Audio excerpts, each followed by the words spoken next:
dog is alive!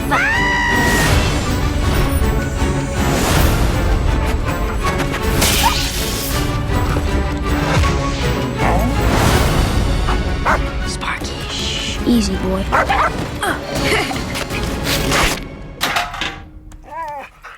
I can fix that. Welcome back to the 31 Days of Spooks. Holy shit, I haven't said that at all this month yet, and I'm 10 reviews in. Well, anyways, yeah, welcome back. I'm your host, Dylan Goebel, and today I'm reviewing Frankenweenie, released in 2012 and was directed by Tim Burton. Kind of feels weird reviewing a movie from Disney on this segment of my channel, but this movie perfectly fits that spooky season vibe, so I'll review it. So anyways, tells the story of a boy named Victor Frankenstein, and he has a dog named Sparky. And one day, the dog gets ran over by a car, and of course, in typical Frankenstein fashion, he resurrects the dog in a thunderstorm.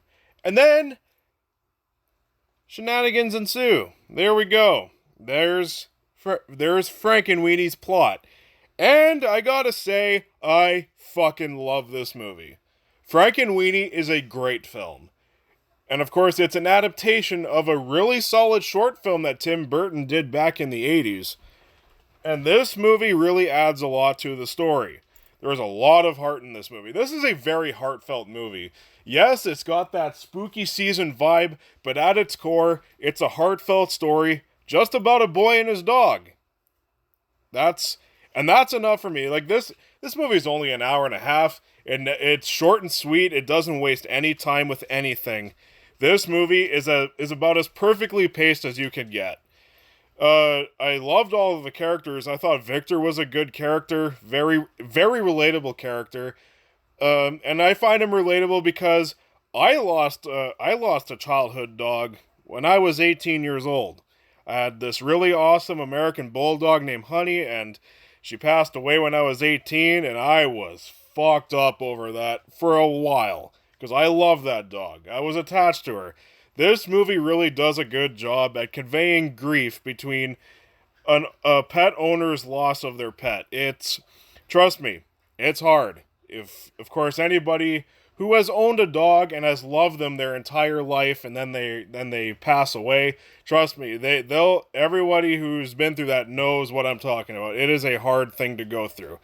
And this movie does a really good job at going through that before Victor resurrects Sparky. But yeah, all of the characters are great. All of them are likable. I liked every character in this movie. And not only are the characters great, but this movie has great style too. The whole movie's in black and white. It's got that old, like the classic 1930s horror vibe, just with its atmosphere at times. And just the look of the movie, it looks gorgeous. Tim Burton did a wonderful job at making this movie and its style.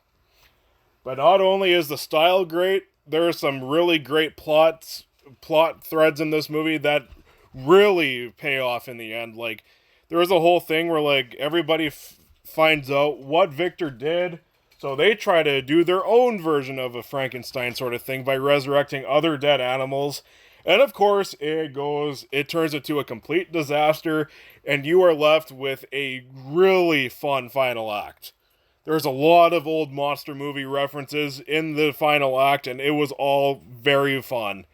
Fuck, you get a Godzilla reference, you get a Gremlins reference here. It's awesome. I loved every bit of it. You get some more modern horror references along with the classic horror references.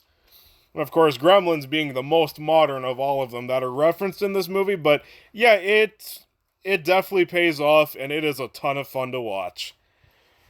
So yeah, in the end, Frankenweenie, it's a heartfelt movie. It's fun, it's entertaining, it's stylish. Everything great you could say about a movie, it's all here.